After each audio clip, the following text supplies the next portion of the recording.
What's up, gang? Welcome to the Greatness Machine. I'm your host, Darius and Rorke. I'm so pumped to have you here with me. Now, listen, the Greatness Machine, we're about two things. Number one, people who are living their passions. And number two, those who are creating greatness in the world and doing both of these things despite the odds against them.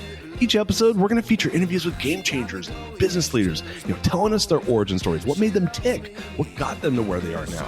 Why? So it can help you step into your greatness within your life, your business, and your career. Occasionally, you might hear a few solo episodes from myself, moi, as I leverage my 20 years of entrepreneurship as a CEO and founder to help you grow and level up in your journey to scale your life and your business. So come be a fly on the wall, enjoy the conversation, and I'm stoked to have you here with me. Guys, welcome to today's episode of The Greatness Machine. I'm your host, Darius and Rorke, and boy, do we have a special guest. Rorke Denver's in the motherfucking house. What's up, brother? Here we go. Good to see you, bro. Oh, man.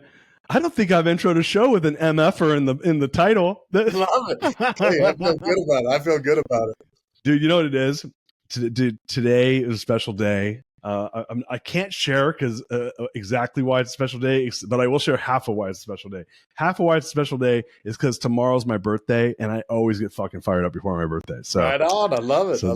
You're right in between my daughter's birthdays were this week, yesterday and the week before. So you're, I like it. Makes sense. You're a good company. Taurus, baby. Oh.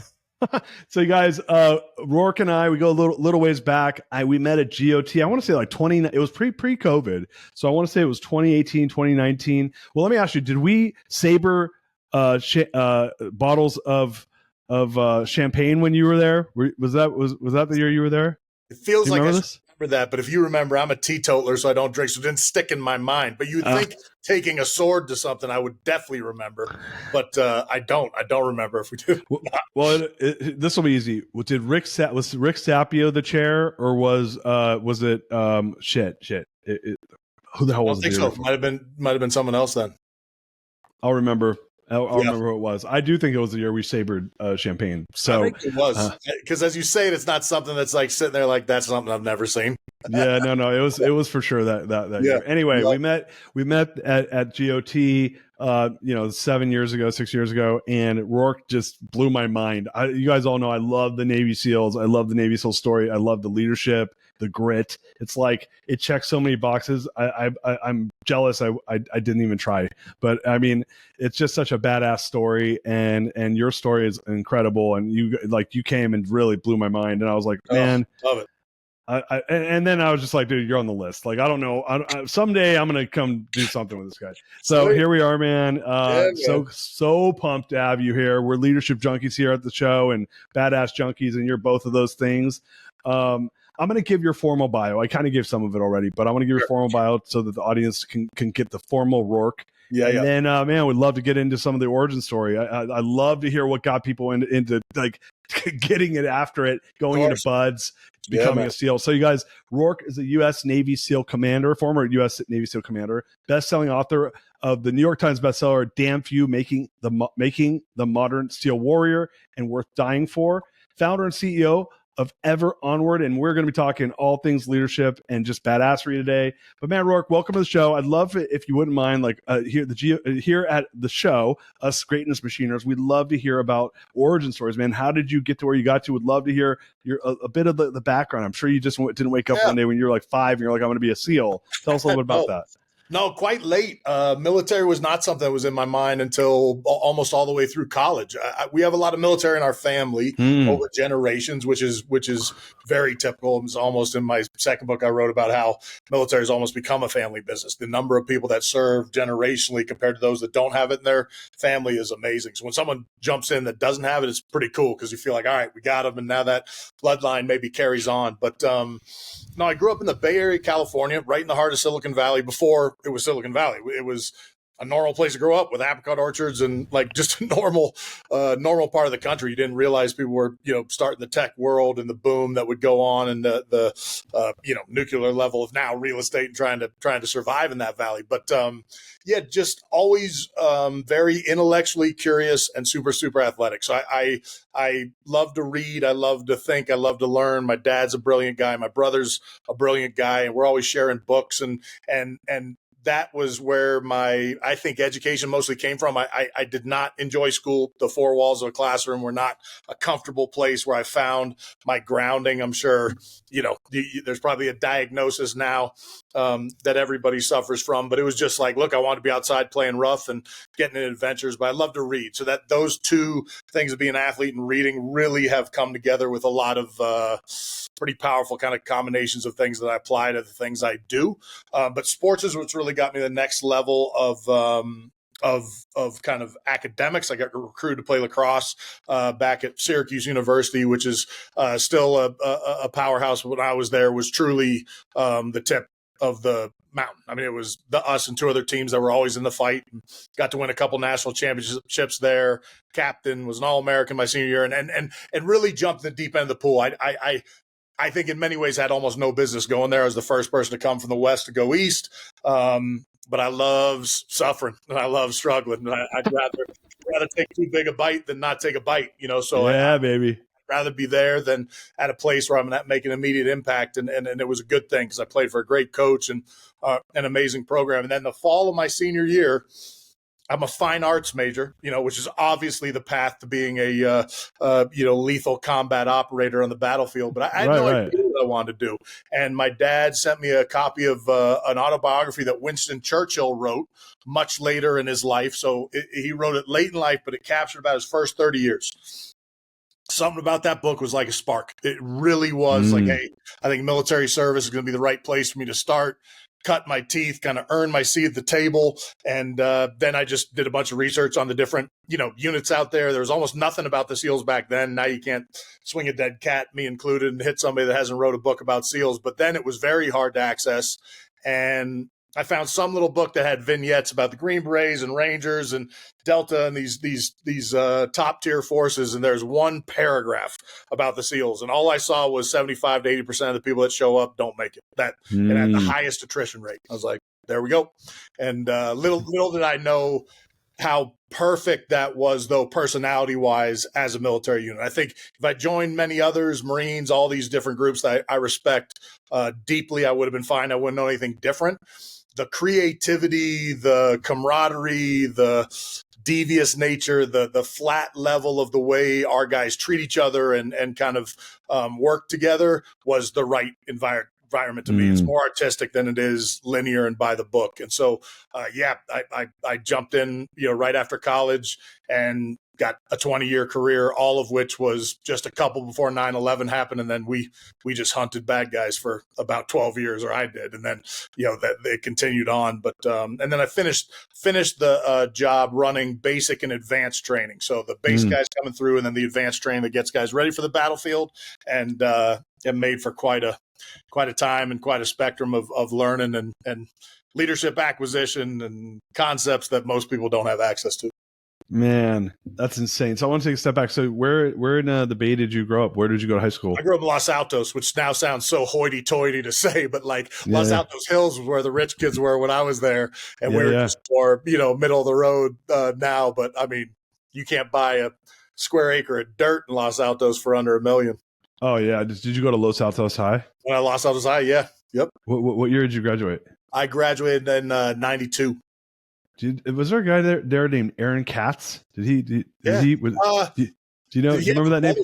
I definitely know a Katz, and I'm trying to remember if it was Aaron. If there are more, yeah.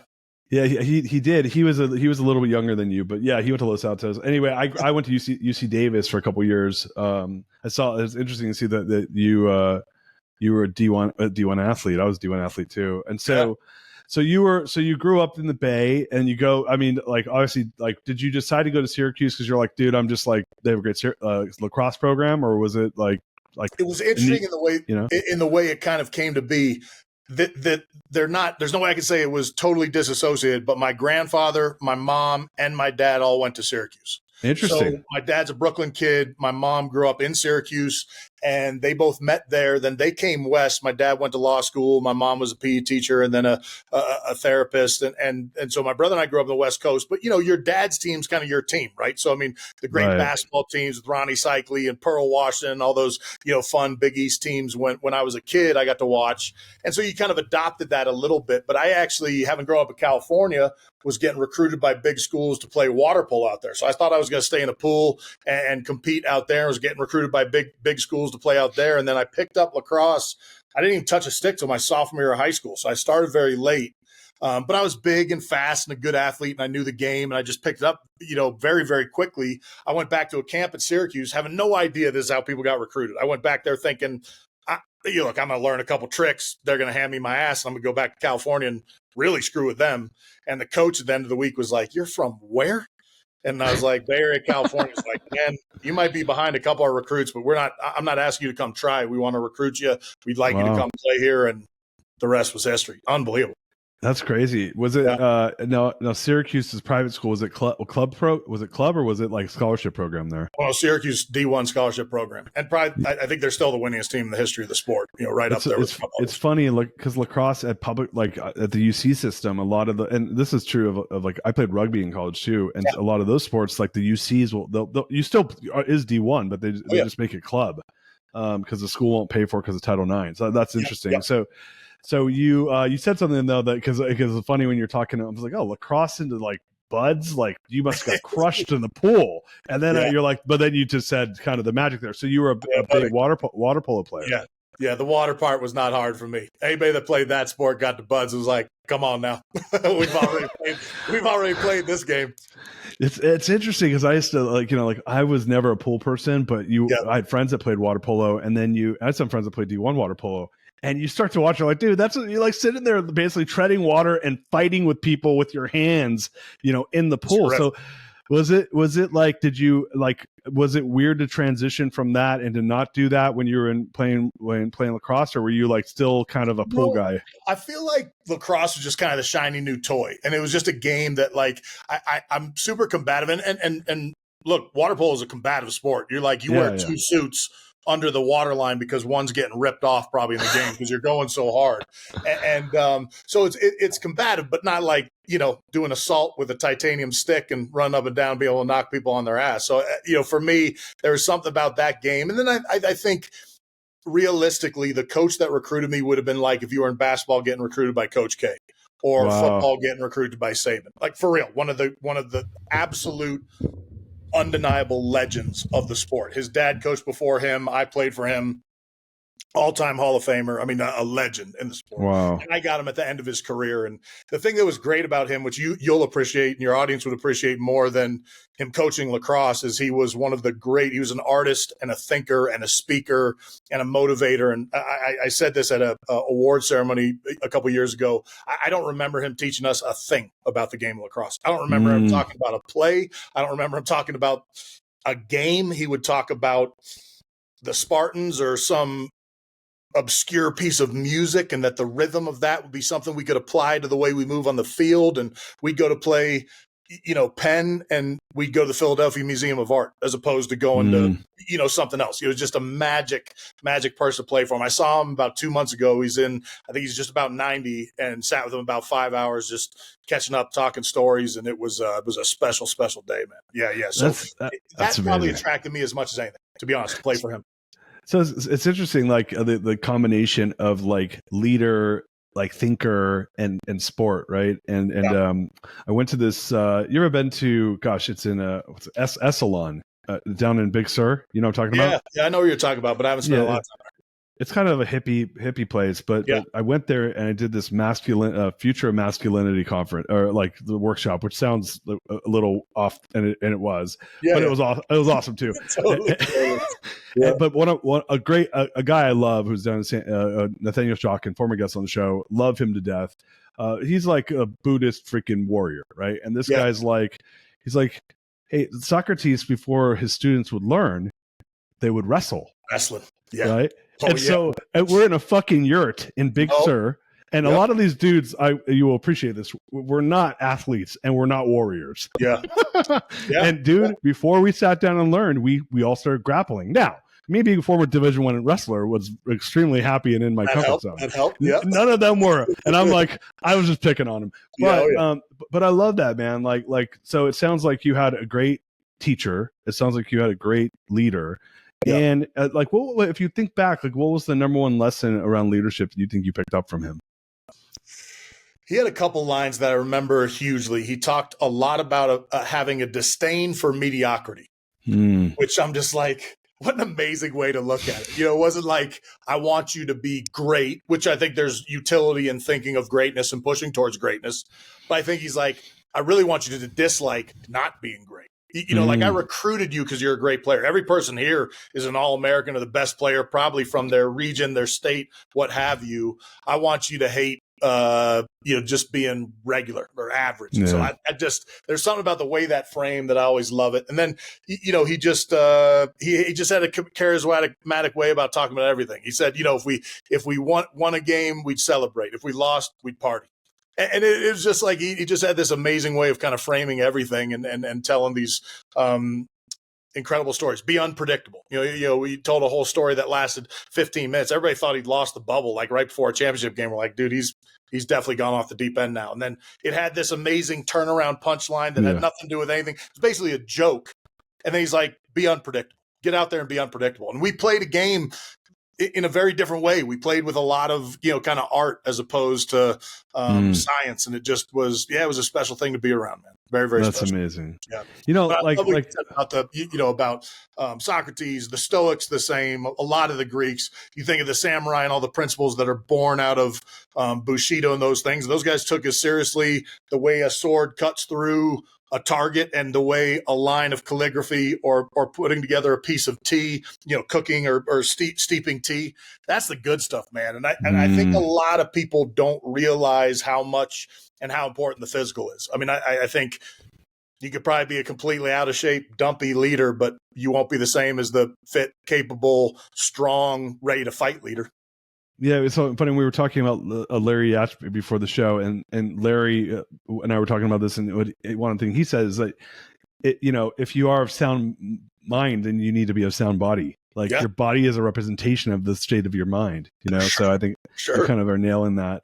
When look, you're a guy, and we're going to talk more about your military history and that. And when I think masculinity, like the SEALs are up there and like the most highest level representation of masculinity, right? Mm-hmm. And we look at the world we live in today, and Scott Galloway talks a lot about this. There is a crisis of masculinity right now. Yeah, there's a crisis around boys and how they're being kind of elevated.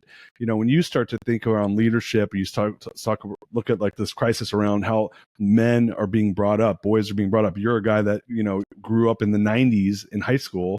I did too. We were most of our coaches in college and high school. Dude, my high school coaches, fought in the Korean War. That's like straight up. And they didn't have a lot of tolerance for anything. They just sat there and fucked me up. Yeah. And so I think that we grew up in a different time where boys were treated differently. We were kind of roughed up. Yeah. Yeah. And so I'm not necessarily saying that's positive, but I do think the outcome was there was a definition of what it meant to be tough. And there was a toughness, at least that I saw, that I don't necessarily see as much right now. What are your thoughts around that? Or do you have any thoughts around that? No, I definitely do. I mean, I think there's real utility in some of the old school ways. And the fact that sometimes, your granddad said you skin your knee and rub some dirt on it and carry on. And to be honest, it probably is pretty sound advice. I bet you could probably find the 4 or 5, doctors that'd be like, actually, the mud would be pretty good because then you'd open yourself up to, close off infection and probably give yourself some resilience based. I mean, there's all this stuff that goes in circles that, there's some trend or anything, but I also think there's real utility and sometimes dude, just get back up. Life's going to be hard. I mean, I think we have hermetically sealed a lot of our lives into a climate controlled, very comfortable food at the, touch of a button, every piece of media you can want sit in your home. I mean, I don't know, man. I'm sometimes worried we're going to be like District 1 from Hunger Games sooner than I think when I see fashion trends, the way people are behaving, the way they look at the world. And you're just like, you think of a Teddy Roosevelt or something that sharpened his mind, sharpened his body, went on adventure, stood for something. I made a post the other day. I was talking to a friend about fighting and the idea of pulling punches. You know, when you throw a punch, a fighter might pull his punches. There's tactically some reasons to do that. You might feint and do something, then throw a heavy punch. But if somebody's pulling their punches because they're scared, it means they're not going to throw the full weight of a punch, because you risk when you do that. You open something up when you do that. But the only person that's going to win the fight is throwing full punches. They're not pulling. And I think there's a lesson there. I kind of made this post about that. There's a lesson there in our actions and the things we say. I even find myself now in kind of the modern vibe and tone of the world where, you know, people get canceled or lit up and things like that. I don't think I do it enough to be upset with myself, but I kind of did this to remind myself that, like, don't pull punches with your opinions and the things you want to say, because in reality, if I had opinion that I wanted to sling, they'd be like, you know, this is going to burn some people. The people I'm going to burn or wouldn't like it, I could make it half as much, it would burn them anyway. They probably don't like it. So I might as well just throw. And the people that need to hear it, want to hear it, respect what I have to say, know it's authentic, they're going to like that even more. And so, no, I think I try and be unabashedly male. I don't, you know, I don't try and pull punches. I don't try and be, you know, I'm a girl dad, but I think the best thing I can do is show them an example of what I think a man is, and hope that somehow seeps in, and that's what they're seeking out, because they seek out that, look, I don't want them to have me, but they seek out somebody that's strong and faithful and loyal and honorable and is going to work hard and is going to pour into them and protect them and you know, not just protect them in the you know, Renaissance way, but I mean truly be there for them. I want that for them. I don't want them to be with somebody where all of a sudden they're the ones with the, you know, gun on their belt running the household, you know. So yeah. I think there's good and bad with everything. I do think there's a war on males, and I also think some real masculine people are starting to filter to the top again, because it's like, we might be in a big gap of some old principles that worked well. And the toxicity side of it, I think, is far less than the reality of somebody that carries themselves with a good deal of masculinity, testosterone, and getting after it. Yeah. Going to Teddy Roosevelt, you know, carry a big stick, right? But be quiet, you know? And like, I'm a big fan of understated excellence, you know, like the biggest badasses I know, they don't open their mouths. They just fuck you up. Oh yeah, man. Like I used to tell people, I'm like, I don't ever throw the first punch and I don't ever say shit, but like, if you fucking take me there, like I'm there. And like, you'll know, yeah, for sure. You know, sure. but I'll never start shit ever, you know, and I think the people that are loud, they're overcompensating for their fear, you know? No, for sure. It's actually one of the blessings of doing the job I did, is you got to go be violent or immersed in violent parts of the world and in violent engagement, hopefully under the principles and direction of right cause. But you got a lot out of your system. I don't need to get in a fight ever again. You know, I still train and still like to fight and do it, but I do it for fun. I do it with people and rule sets that make it fun. We learn, we stay strong and move forward. I hope I never get in another actual fight again. No, none. If you do, like if that pops over, I'm probably better at it than you. Yeah, totally. So it sounds like your mom was she's a physical fitness, you know, PE teacher. Like, where did you get your athleticism from? Which one? Yeah, both my parents were great athletes. My brother and I are both pretty capable athletes. He's much more kind of balance, skating, snowboarding, all that kind of stuff. He's a good team sports athlete, but a gifted athlete, and then just a gas tank like nobody I've ever seen. I mean, he'll break a machine on a test if you're trying to run into the ground. It's kind of I think it's a good split between the two. I think my mom was just a very graceful, like a beautiful skier, excellent tennis player, good all-around athlete. My dad's a little bit more of like a disciplined, hard work, all out work everybody in the room, you know, control the things that it doesn't take talent to be better at. You know, that's one of those great concepts, is like, look, you know, if I were teaching a team, I'd be like, look, talent, I either recruited or I didn't, but all the things that don't take talent, effort, grit, hardness, toughness, working harder, we can be the best at that, you know? And so he kind of gave that to us. So I think that's a pretty potent combo. We were talking, we were together about a week ago. My daughter's playing volleyball, and he came out for a tournament. We were talking, and she's being real hard on herself, which I was too, but I didn't get hard on myself ever to the point where I couldn't play. And she's kind of got a little bit of that. So you're like, hey, you got to have no memory on that stuff. You you made one mistake out of 25 really, really good things, just let it go and move forward. But I kind of asked my dad, I was like, when did you see that there was something there as an athlete? And he said, at youth level sports, everybody could just see you just understood the game. Like you just had game sense. You knew where the ball needed to be. You knew where you needed to be for the ball to get to you. You'd see stuff unfolding before it happened. And he's like, you got to a point where you saw stuff. And then after that, I was like, oh shit, that's what he did. And he's like, and I think of that now and I'm like, man, I think that paid huge dividends on the battlefield as well, as being able to, see the rhythms and feel the things that were happening in a fight, as they're happening, if not before they're happening, to make good choices. But I think game sense was my biggest attribute. I really think it came from both of them. I do. Yeah. That's amazing. Yeah. So you're at Syracuse, amazing university. You're studying the arts. You're playing D1 lacrosse at an all-American level. Yeah. And then you're like, oh, I'm going to go and become a warrior. Tell us how did that happen? Yeah, like I said, I read that Churchill book. There's something about that book. A lot of people don't know as much about Churchill's younger life. That's why this book is cool, because a lot of people know, of course, his entrance onto the world stage, particularly with World War II. But he was the son of a diplomat. He went to an elite military private school called Sandhurst, still running and rocking and rolling today. He had a very hard time in math, almost remedial math, and got sent to an English class because they're like, this guy can't even count. I'm the same. I have a disability in math. I have a hard time with numbers. It's not a language I speak. I don't like card games. I don't like gambling. I don't like betting. I don't like fantasy football. I stats and all that stuff. You could write me a note in Cyrillic and I'd have a better chance of piecing it together than I would math. But I love language and I love the power of words and connecting those into something that's impactful. And, he obviously had one of the greatest gifts of that of anyone, certainly of the 20th century. But yeah, there's something about that book. He got in little skirmishes down in Cuba when the empire of Britain's empire was really at its apex and then maybe starting to decline. Afghan, Pakistani conflicts with war, and then he went to the Boer Wars in what's now South Africa, prisoner of war, escaped from war, and then came back and started in Parliament. And it was just like a picture of a young man going on an adventure to make himself. And then I think probably somewhere in there was like, hey, and then he did great things beyond that. That'd be the way to start, because you need to have these foundational levels of maybe intensity and truth and realism to build something authentic as you move forward. And so that was it. That was the spark, man. I just thought, where else could I find that than in the military? And then if I'm going to do that, let's do it with the toughest crew I could find.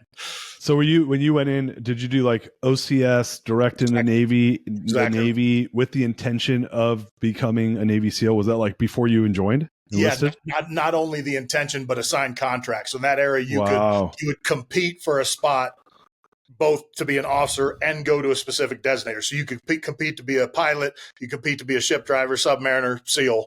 And it took me 2 years, but then I finally got what's called a contract, which is a spot to go to OCS to become an officer and in the Navy, and then go straight to SEAL training. So that's the only thing I did. My only time in the military was all in the SEALs, all in special operations. What? How old were you when you made that decision? Were you out of college or were you still in college? The decision was made in the spring of my senior year, so call it 21, and then 22 by the time I'm graduating. And then my first application took a year to go in, and I got denied. I didn't get accepted, and I'm not good with no's, so I reapplied, did a little more working out, applied again, got picked up, but it took almost another full year. So it took me about 2 years out of school. So I started training at 25. So when we say training, you were enlisted in OCS, or you had to wait 2 years to become OCS?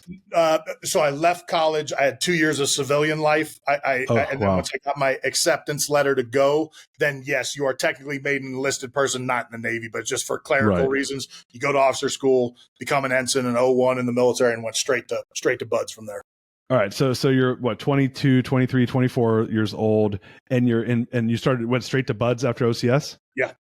And so when people, how many guys in your OCS had the same thing? Were going to buds with you? That's a good question. I think six of us had gotten in that summer class and went. How many made it through? Officers have almost an inverse graduation rate of the enlisted guys. So where 75 to 80% enlisted don't make it, almost 85, 90% of the officers do make it because of that selection and competition. But I'd say out of that group, 1, 2, 3, I think everybody made it through buds. I think everybody made it through the course, and then a couple, it wasn't the path for them. It didn't work out. I think maybe that's not right. Maybe one didn't make it through buds. The other one made it but didn't have a good career. And really not because there's anything wrong. It just wasn't the right place for him. And then everybody had varying degrees of success. Some of the people in that group are legends, man. Like, I feel like I was talking to one of them the other day, and it was a special peer group because the guys that were officers in that probably about a year and a half before me to 2 or 3 years after me, those guys saw more combat than anybody in the history of this country. Wow. Awesome. Yeah. So I feel like people watch movies and they read books and they hear the lore of buds and obviously you becoming a SEAL. And it's one thing to I think it's one thing to watch stuff like that and to understand somewhat intellectually that it's super hard. And then there's just certain things in life that there's no way you can understand it unless you do it, because nothing except the experience itself will show you how fucking hard it is. Yeah. And where it's soul crushing and really talented people don't make it through. I think that by itself kind of says a lot. But so you can't prepare for it. And we've interviewed, I've probably interviewed at least a half a dozen Navy SEALs at this point. And just on the show, and probably another half a dozen off the show. And my experience is words don't describe it, but people just kind of show up and take it one moment at a time and get through it. What was your experience like in buds? Yeah, I mean, I don't. You actually nailed it. I'm sure Shakespeare or Hemingway could break it down to a single sentence or paragraph and probably quantify it in a way they'd be like, "Yep, that's it." If I were to do that, all you need to do is not quit. I mean, you could church it up. I could put all kinds of window dressing on there. I could tell you the grit, resilience, the mantra you need to design to get you through it. If you don't quit, you're probably going to see the finish line. I'd love to tell you there's some other secret. People are looking for it constantly. And if I could bottle it, I'd bottle it. But here's a way I'll describe it, because this buddy of mine that I was talking to just the other day, we went through it together, and that thing, we were laughing the other day in that fact that all we did was enjoy it. Like, it was fun. And so that doesn't mean it wasn't horrible and tremendous suffering and pain and discomfort emotionally, physically, mentally, spiritually from the day you start till 6 months later. That's all true. But that appealed to us. Like I said, I like that stuff. So at college, I liked the preseason sprints when they put garbage cans out and they're like, "Don't throw up on the rug, go do it in the garbage can." I'm like, dude, we'll run until somebody throws up. It ain't going to be me. And so I would say my class started with 180 candidates and we graduated 22. Wow. And I know for a fact, because I know them, and actually we're doing a reunion this summer, so I'll see most of them this summer. A few of them are no longer with us, sadly. But out of those 22 people that graduated, I know for a fact 21 of them knew they were going to graduate. Wow. One of them was like, "Holy shit, I got to call mom. There is no way she's going to believe I did this." You know what I mean? Like, wait until my high school principal hears I made it through this program. Everybody thought I was a screw up. There's just not a lot of those people, Now the weird thing, the stuff that's tough to quantify is, I bet a lot of the people that didn't make it thought they were going to be there too. They just didn't, but it found them. But the people that made it almost universally, literally, I think you could make the program twice as hard and they'd still make it. And you probably make the program half as hard, and the rest of the people that quit would quit. There's a meridian you cross, I think, in your mind at some point. I think before you get there, maybe somebody finds it there.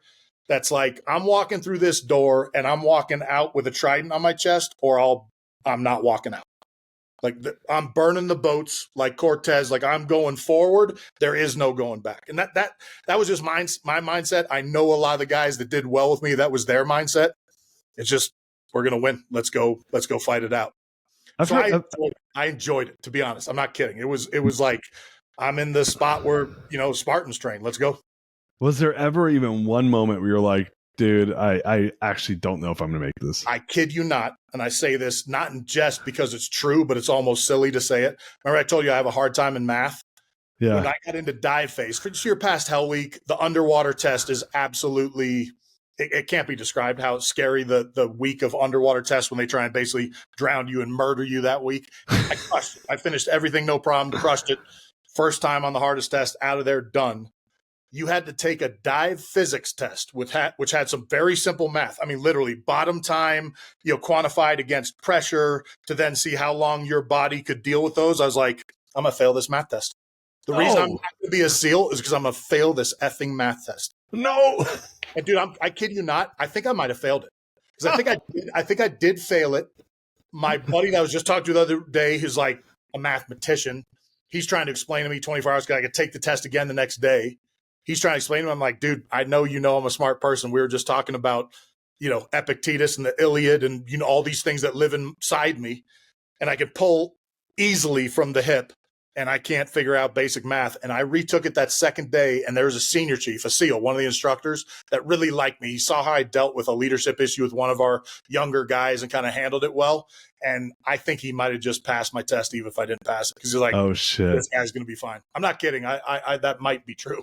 I might not have passed SEAL training, but that was it, man. No, at no other point, as hard as it got, as broken you are, was ever like, oh, this isn't for me. I'm telling you, the worse it was, I was like, let's go. I mean, I hope somebody dies tonight. Not because I hope somebody dies, but I'm just like, let's push this thing as far as you can push it. And that's what that course does. It really does. I mean, I went to Army Ranger School once I was a SEAL, and it's a crushing class. They use starvation and cold and, walking long distances to do their stuff. But the duration of SEAL training to get to the finish line is, it is Herculean. Yeah. Yep. Wow. That's I think one of the greatest, things in life is that happiness comes through satisfaction and satisfaction comes through challenge, Yeah. And so it's I mean, I saw the quote the other day. It's not mine. And I'm sure it's not the person that said it, but when God wanted David to be a king, he didn't send him a crown. He sent him Goliath. I never heard that quote before. Yeah. I love that quote. That's Goliath. You're like, let's go put our head down and test it against the toughest place. I also think there's this, I look at people sometimes, and I marvel at the fact when they say they can't do something. I'm like, if it's something that's never been done, we at least have a conversation.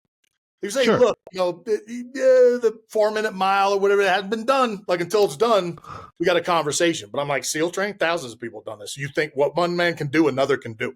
You think I'm not that person? Forget it. Yeah, I'm that person. Yeah. I love that, man. Yeah, it's funny. There's a guy, we haven't aired his episode, Robert Edward Grant. I don't know if you know him, but he's a really interesting mystic guy, and he's talking about the only way you can fully understand a concept is through the context of the opposite, right? Mm. So, if you can't really understand what real happiness is unless you really understand pure despair. Yeah, Yep. And when he was saying it, I was just like, oh man. And I've had a really interesting year, kind of a gnarly year. And I was like, and I'm literally just even coming out of it right now. Yeah, and I'm like, oh, dude, I'm forged because of a lot of pain and self-doubt and all these hard things. And while I was doing it, I'm like, this fucking sucks. Oh, but I'm like, this is making me grow in order to become what I need to become, Yeah, so man. I think which that's what I'm hearing you say. And I love it, man. Yeah, no, I think in terms of I got 2 daughters, and it's tough being the father of daughters in the sense that you want to offer such protection. But if I think of a prayer for them, and I'm like, I hope God treats me well when I say it. I'm like, give them just enough suffering to make them strong, Yeah. And sometimes that's more than you want. But the strongest people I know have all been through something, man. And actually, I don't know if I know anybody that hasn't been through something. I mean, I think most people have no idea what someone else is walking in, living in, sitting in.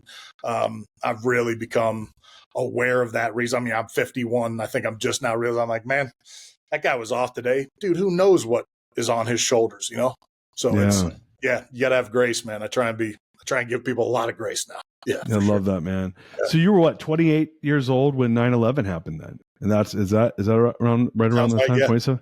Yeah. So had you seen combat before then, or was it light combat and then you went all in? The deployments before 9/11, if you were at a team, were very, very different. We were mostly doing what's called FID, Foreign Internal Defense, which is you're partnering with a host nation, German forces, French forces, depending where you were in the world. My team was responsible for Central and South America. So we're down in Colombia running kind of counter drug, counter narcotic operations. And we got into some wild stuff, but no pulling triggers and really hunting guys. We were definitely in harm's way.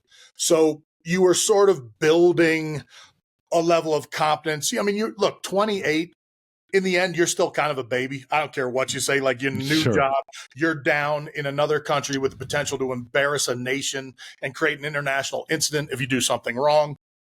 So tremendous responsibility, a lot of learning in dangerous environments, let alone the actual physical environment, wanting to kill you with snakes and bugs and mosquitoes and horrible, horrible climates. But no, there was not a lot of, there was a couple teams that went over to, Bosnia and Herzegovina in that window of time when the Baltics were falling apart, and nobody really got in a gunfight. I mean, I think they were in combat areas, but our job was not to actually be tactically involved in it.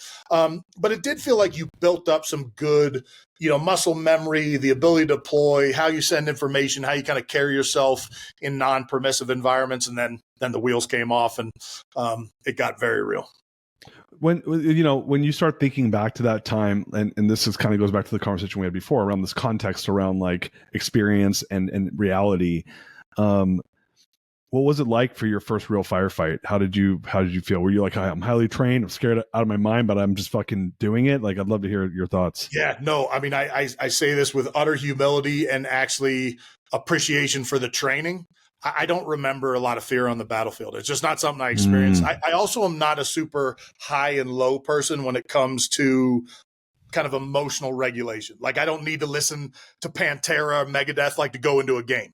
I don't need to also have a tough time and be like, well, I got to really pull myself out of the dumps. I do in life, emotionally, of course, like trying to deal with that. But like in actual moments of performance, I'm pretty even keeled and steady and tend to perform at the level that I practiced. And in the SEAL teams, you practice at the highest level. I mean, people get killed in training. We go so hard. So we make our training very realistic, visceral.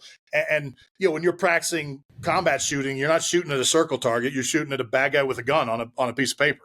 So I'm telling you, the first time somebody jumped up with an AK-47 and started shooting at me, it was not the first time. My mind had done it. My body had done it. To be honest, the response was super mechanical, almost disturbingly so. Not that I wasn't able to think through what happened, but I mean, it was just like target, bang, bang, move on to the next target, acquire new, find work, do your job, lead the troops, back off the line, make sure we're not getting flanked. Is everybody doing their job properly? Report back up the chain of command. Here's the mission requirement. Finished, done. Let's go home and clean your guns, get ready to go again. And so for me, it was methodical. It was more a rhythm of knowing and executing on what we'd practiced, which is the same thing in sports. Somebody that goes into a game that's like, we're going to really rise the occasion. There's a great line that you don't rise the occasion. You basically degrade your level of training. Yeah. I love that. That's where you're going to play. You're not going to go here. But if you train here, you're going to play there. You probably actually will degrade a little from there. So you better make it high. So for me, it was very comfortable, very much felt like I was in the right place, doing the right job. Like I felt like I was kind of made to do that job, and it put a tremendous effort into knowing my job well and being able to do it well. I think afterwards, in reflection, is when you got to start working through the demons if you have them, and I feel very, very lucky. I sleep like a baby. I don't have PTSD. I don't wake up sweating. I don't have regrets from my time on the battlefield. And we pushed it pretty hard and saw some absolutely horrific things. I mean, saw stuff that would make a Saw movie look like a Disney movie. And sleep well. I just feel like I was emotionally made to do that job. I was going to make a joke earlier that I was the Pantera guy when I was in sports. I think there are people that do that. And it's good. They flip switches and throttle up and down. I don't have a problem. Yeah, no, I love Pantera. But going to kind of what you were just saying, like, having I think it's a gift to have that emotional regulation, right? That resourcefulness, just probably a God gift, right? Like, because there's no, I don't know if there's training for that, right? Like, can you train to not be psychologically affected by that stuff? I don't think so. Yeah, I think the training does at least forearm you and kind of prep you or inoculate you a bit. I mean, look, if you were somebody that ended up in Iraq because you were in the National Guard or you're trying to get college paid for, and all of a sudden you're like, holy shit, I have a gun in my hand. I had 6 weeks of training and now the road's blowing up and somebody's trying to kill me. Oh shit. Yeah. That person having combat stress, you'd be like, Roger that. But like our guys, Like our guys want to go hunt dragons. They're like, well, we didn't come here to do like a medical outreach program. We want to go kill that guy, so our guys are sort of wanting to go do that. So that's a different person at war. And yeah, I used to joke's not the right word, but I used to say most of the gunfights I've ever been in, I started them. We leveraged the advantage on the battlefield and took the tactical high ground to win fights. We didn't try and play defense. Now we got ambushed and hit all the time where you had to play a little defense and move, but it never hurt my feelings. It was just one of those things where, but a little bit to what you're saying on the God-given part. I mean, I think that's true. There's so much personality that's, if you have kids, you just know how much personality and who they are is baked into them. Sure. But I don't think the reading I did growing up was in any small way a big armor for that as well. I like Lord of the Rings and the great, we read about Hannibal bringing the elephants over, the Alps and, old ancient Greek mythology with my dad and stuff like that. So these forces of good and evil and light and darkness and, the hero's journey and, this hobbit can be the most powerful creature on the chessboard, even though he's the weakest physical creature because he has love and grit and won't be corrupted by those things that corrupt people. That stuff stuck with me, so I feel like some of that stuff was in there and probably, allowed me to digest and metabolize that stuff different than other people that might have just been like, what the hell is happening right now? Yeah, that's crazy. Yeah. So how long were you, I mean, obviously you said 20-year career, is that correct? Yeah.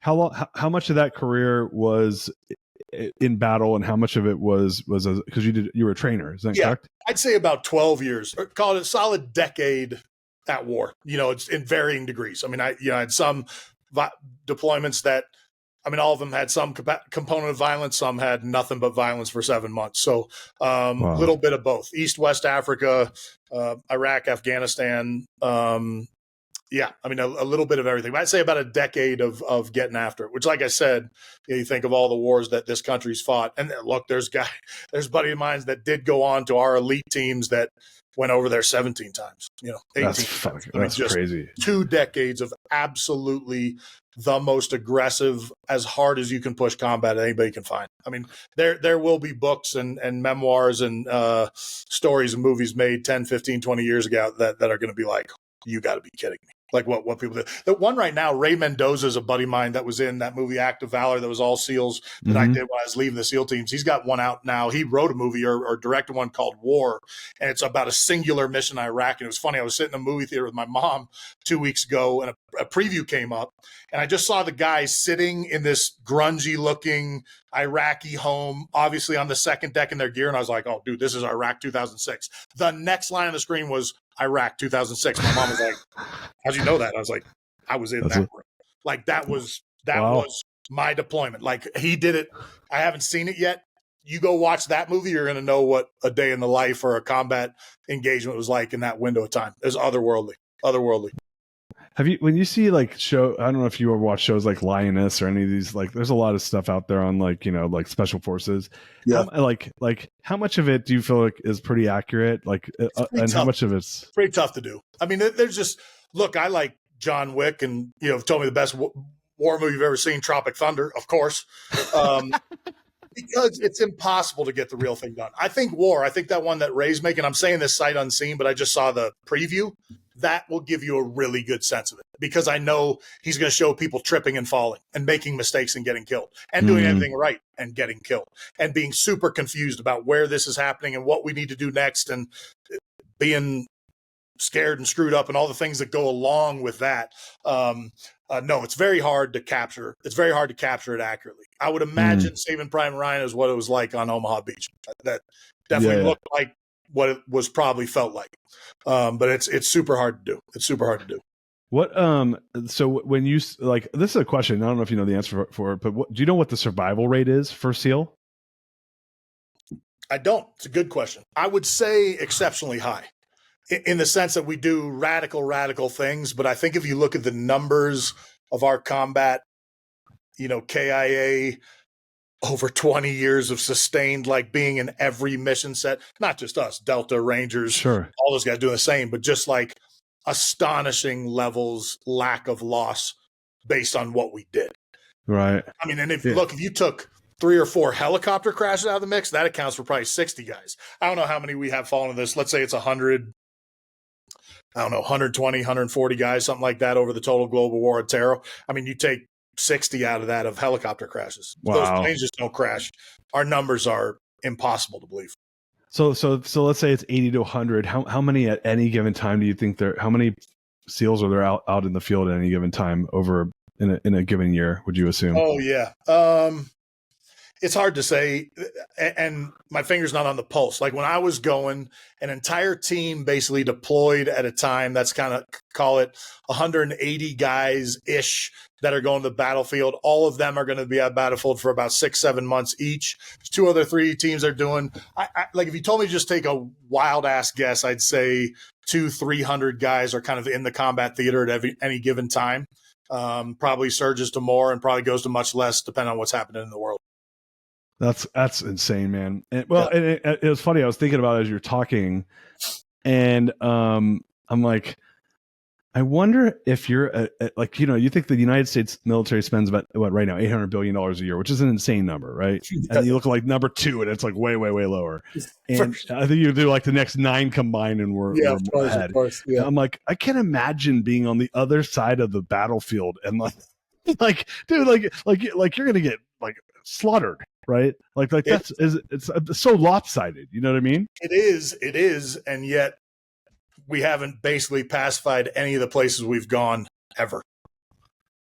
And do you think that's because it's almost like guerrilla warfare, right? Like they're just like, well, there's always going to be a resistance of some kind. And it's a lot of that. It's not, it's not Germany and then them signing a treaty or the end of ceasing of operations and surrendering. Right. It's this amorphous movement or thought ideology as opposed to fighting any battlefield with numbers that can make sense. So no, it's never going to have a perfect end state, but I just say it's unbelievable how much blood and treasure and time we put into those things without, I mean, we move the needle hugely in certain windows of time, but they drag on. Now, the Taliban's in charge again, and who knows what the fate of Iraq will be in those different parts of the world. It's very, very hard. I mean, what I think a lot of people don't appreciate is to win, it's sort of a forever war, right? Like, I mean, we still have bases in Germany. Now we're not keeping a pulse on, hey, don't start doing what you were doing again. But they grew into a thriving economy that sees a better way in their future. But this is a part of the world, the parts of the world that are dangerous that we fall into now, particularly in the Middle East, they're just, God, they're tough. I mean, they're just the lifestyle, the methodology, the thought process, the behavior, the values. They're just so radically different. It's very hard to explain to somebody that hasn't been there, seeing the way they think about life and the world compared to us. So it's there's a lack of satisfaction of somebody's getting closure or a perfect ending. At the same time, I spend no time on it because you can only control what you can control. So we did our piece of the pie for the piece of time we did it, and then you gotta let it go for the next group. Yeah, man. Yeah, I pulled up on ChatGPT, by the way. Combat fatality for Navy SEALs is well under 90% and likely under 95%. So it's less than 5% is expected. They said 2 to 3% is for operational for SEALs. Yeah. It's nothing. That's crazy considering like the level of combat, right? Yeah, no, I think, whatever, 100, 200, 500 years from now, if this thing's still moving forward and they write about it, it'll be otherworldly what they write about SEALs and special operators in this window of time. I mean, it will be absolutely breathed in the same vein of the Spartans and the samurai and the Roman legions. And I mean, it's peerless levels of ability. Yeah. So, you ended up leaving your career in the military, and now you're doing Ever Onward. Tell us a little about that. You're doing leadership development and human performance training. I'd love to hear you tell our audience, like, what does that mean? What are you doing? Who are you working with? No, I wish I could capture it better. I would say in some ways it's a work in progress, like all of our lives are, and figuring out where you're going to kind of connect and get the best place to sell your wares, so to speak. I'd say the base of my pyramid is kind of doing the big speaking event, right? Like corporate America or a team or a business, an event like GOT, stuff like that. Come in, share those lessons, share those principles, fire people up, and kind of get on your way. So kind of the short duration, quick impact are actually my favorite, in that I have buddies that do the 6 and 7 day seminar on leadership. I don't have the endurance for it, like mental and kind of emotional endurance. I like going really hard and then, all right, I'm going to go take a break. So that's kind of the base of my pyramid, is somebody kind of books me for the big stage speaking event. And then Ever Onward became an outgrowth of that, where I could just kind of have some other offerings. So I'll do smaller sessions with like executives, like, if, company X has me talk to the whole team. All right, let's take the C-suite and some of the top leaders, or a team that's really working on something, and do a campfire session. Look, you can do that with bourbon and cigars. We can do it on a beach somewhere. We can do whatever you like, and kind of get a little more granular on some of those things. And then I've started to push a little bit more on the gas pedal of kind of the social side. It's not at 51. I don't need to explain to you. It's not my natural default setting to be posting and tweeting and doing all that. But I also get a lot of feedback from folks that are like, look, if my company doesn't book you, I don't get about, and I want to see what you have to say. So I've tried to be a little bit more purposeful, 3 times a week, doing a little bit of a longer format post, principle, story, some shorter stuff, some questions, and a little bit more of that. So that's starting to grow as we speak. Trying to just do a little bit more disciplined posting on, a long form story that has a teaching principle, a question or something that gets conversation going, and then a shorter form principle, quote, motivation to get people fired up and kind of connect there. And I'm doing a little bit of beta testing with that and sort of prospecting on, which one's getting the most resonance and where it's at. I've thought about doing a podcast. I think that is still fertile ground. And, I love having conversations. I enjoy them. I think I can't tell if I enjoy more being on them as if I'd want to, host one. So I tip my hat to you. But no, it's just trying to figure out where the content will have the most resonance and people get the most out of it. And you mentioned there's a couple things that are on my heart right now, and they're not ready for prime time. But, you talked about young men and particularly young people, the idea of creating something for youth, having a good principle, concept, ideals, archetypes to build on, to have a good step off into this world. That's pinging on me a little bit right now, because there's a lot of people that do, man stuff, and there's women's retreats and corporate retreats. There's nothing better than when I do even a professional speaking event, and then somebody hits me, you're like, I'll apply that at work. That's great. But I run a Boy Scout troop. I can't wait to share it with those young lions and tell them that. And so we'll see. Hopefully a lot more to come. I'm trying to figure it out. I love that, man. Yeah, when we finish the show and go offline, I want to go over what something you just said. So stay on the show. Perfect. Okay? Yeah, appreciate it. Man, that's so cool. And I love that you're able to apply these learnings. What do you think when you start looking at, and I know we're getting near the end of the show, but I have one question, and then we'll get wrapped up here. Sure. When you start thinking about like the biggest, I guess, lessons you learned in leadership from being a SEAL and being in the military and being a commander and really helping, keep people alive and accomplish such big feats. And you look at in the boardroom, like what do you think is the biggest like analogy? What's the best thing that applies across from the battlefield to the boardroom? Yeah, I think I think there's plenty of things we could do a whole nother round talking about that question alone easily. The best leaders I saw and the leaders I tried to be were the leaders that realized the higher they went up the chain of command, the further they went out into that corner office, that now the more people they work for, there was very little else you had to worry about with them, right? Like people that go up the chain, they're like, ooh, look at all the people that now kind of serve me. You don't want to work for that guy or gal, but the people that like really doors open, let's solve problems. How can I help? And put their energy into serving those leaders, regardless almost of style or personality. I mean, I work from some tyrants, but if they make good decisions, you're like, dude, this guy's got judgment. He believes in me, puts trust in the team that I can work with. Now, they weren't the best people to work for, but I think that ability to really serve your people and realize you work for them, if you keep that omnipresent in mind, I think the rest will fall into place. I think a lot of people achieve position and they're like, I made it. And that's not the way to do it. It's you've achieved position, now help more. You can do more. You can facilitate more. You can open and kick open doors and clear barriers for more people. If you do that those organizations and teams, families will flourish. I love that, man. Yeah. My last business, I had 1,000 employees, and I was the leader you're talking about. I'm like, dude, I got 1,000 people I serve. These are people I'm here like helping them build lives for their families. Yep. And I owe it to them. They owe it to me to show up and try their best. I owe it to them to make sure that we can elevate their lives if they show up and give us their best. And it's a two-way street. No, I love that. And one of the great things about the military is the continuum is designed that way. Leaders grow other leaders. You're not trying to just grow yourself to a great leader. Of course, you do that in the process. But like, I think of the guys that went behind me and had unbelievable success in the battlefield. That's a pretty cool thing to hang your hat on, because you had the touch points. You had some of that guidance, not all of it, but great leaders grow leaders, and they grow their replacements. They get people to work them out of a job. You do that, you'll crush it. You'll crush it. Oh, There's always more work to do. Yeah. I love it, brother. Yeah, so, man, we're coming towards the end of the show. If people who listen to the show want to hook up with you, learn more, bring you in, have you speak to their teams, boardroom events, how do they hook up with you? How do they get more Rorke Denver? Yeah, the primary hub is my website, which is RorkeDenver.com. Just my first name, last name, RorkeDenver.com. That site is kind of a clearinghouse for a lot of things. I've got, you can book me as a speaker.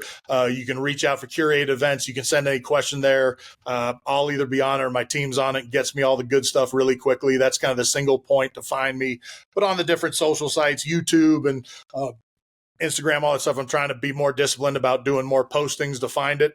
Got a couple books out there that you can find. But no, I think that website is the best place to get single point of action and to engage with me if it's of desire. Awesome, man. Yeah, man. You ready for greatness question? Sure. All right. I mean, you've already been pouring greatness all over the show, but we'll do greatness question. I'll probably fall flat on my face on the big one. I doubt it. All right. Yeah. So I'm going to sit up. All right, Rorke, what is the number one barrier to creating greatness that you overcome in your life, and how'd you overcome it? I think the top thing that I realized when it came to greatness was the service component we just talked about, but recognizing that almost everybody you work with in that build towards greatness needs a little something different. Early in my career, I felt like I very much said, hey, this is my standard. This is what I expect from you, and you're going to do it. And then I realized one person needed the whip, one person needed the carrot, one person needed the stick, everybody needed a little something different. So a barrier that got out of my way was getting out of my own way, being authentic and being the version of myself this is who I am. I'm going to do the best with what I got. I'm going to try and do the tactical, my job well, keep focus on the strategic and back to my people. But sort of getting out of the way and realizing everybody you lead and even yourself, you need to treat it all a little bit differently. Everything requires a little nuance different. If you think there's a one size that fits all, you're going to run into walls. I love that, my friend. Man, what a gift having you on the show. Oh, I loved it. It's my early birthday gift, dude. I appreciate it. Yeah, awesome. Happy birthday, Rorke, man. You're a scholar, man. You're a gentleman. You're a warrior. We appreciate you. Thank you so much for coming on the Greatness Machine, my friend. Great conversation. Appreciate you, bro. Thank you. You guys, as leaders, we're givers. Let's share this. Everyone needs to hear Rorke's story. And until next time, peace out. We love you. You are listening to The Greatness Machine, and that's a wrap for today. Listen, if you love what you heard, subscribe to the show on whatever podcast platform that you're tuning in on so that you don't miss any of our future episodes. We have tons of great people coming on, and we're stoked to have you here to enjoy it with us. Leave us a review. Tell us what you love most about this particular episode. We love getting the reviews. We love to see what you guys love most. And if this particular episode, made you think of someone who's leveling up in their business and in their life, print screen, share it with them. Leaders are the best givers. And after all, we're all here to support and grow with each other. And in case you want to see some of the fun behind the scenes shots or some of the things that we're doing, I'm actually writing about this in my weekly newsletter. Go to www.therealdarius.com and subscribe to my newsletter. We're talking about fun things like business and life and mindfulness and cryptocurrencies and gosh, I don't even know, everything and anything, but it's tons of fun stuff I write about. I try to get it out on a weekly basis. You can subscribe at www.therealdarius.com. And with that said, look, thank you guys so much. I appreciate you. I love you. Peace. We're out of here. See you guys on the next one. She's my lover.